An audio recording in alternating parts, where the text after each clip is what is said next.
Assalamualaikum warahmatullahi wabarakatuh. Perkenalkan, nama saya Fatut Amadda, NIM 2111010404042. Bilingualisme dan pembelajaran bahasa kedua, apakah ada yang sensitif?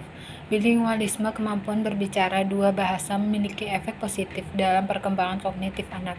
Masa remaja menjadi lebih mampu memahami dan menggunakan sindiran, yaitu menggunakan ironi, ejekan, atau kecerdasan untuk mengungkapkan kebodohan atau kejahatan.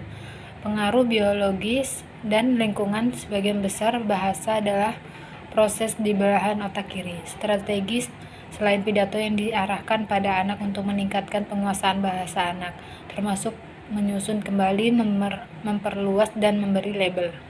Memperluas, menyatakan kembali. Perlabelan, mengidentifikasi nama-nama benda, pandangan interaksi biasa, pengalaman seseorang anak mempengaruhi perolehan bahasa. Pandangan interaksionis menekankan bahwa biologi dan pengalaman berkontribusi pada perkembangan bahasa. Bagaimana orang tua dapat memfasilitasi perkembangan bahasa bayi dan balita? Pada bayi, jadilah mitra percakapan yang aktif. Bicaralah seolah-olah bayi mengerti yang Anda katakan. Gunakan gaya bahasa yang Anda rasa nyaman. Pada balita, jadilah mitra percakapan yang aktif. Ingatlah untuk mendengarkan. Gunakan gaya bahasa yang membuat Anda nyaman. Sesuaikan dengan keistimewaan anak. Hindari stereotip seksual. Menolak membuat perbandingan normatif. Perkembangan bahasa, masa bayi, masa usia dini, masa anak-anak, masa pertengahan akhir, masa remaja. Pengaruh biologis dan lingkungan. Biologis dalam evolusi bahasa jelas memberi keunggulan.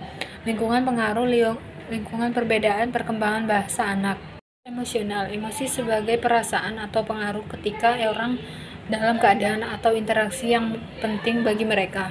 Emosi positif meliputi antusias, kegembiraan, dan cinta. Emosi negatif meliputi kecemasan, kemarahan, rasa bersalah, dan kesedihan. Perkembangan emosi. Emosi ada dua, emosi primer dan emosi sadar diri.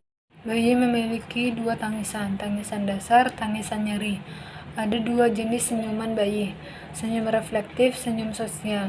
Temperamen, yaitu mengacu pada perbedaan individu dan seberapa cepat emosional ditampilkan, seberapa kuat, seberapa lama berlangsung, dan seberapa cepat memudar.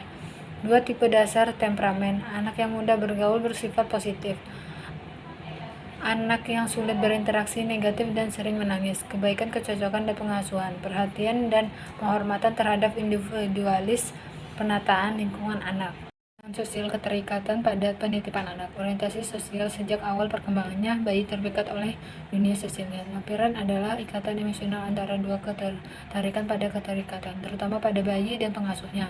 Keterikatan muncul dari kemajuan kognitif sosial, berdasarkan bagaimana bayi merespon situasi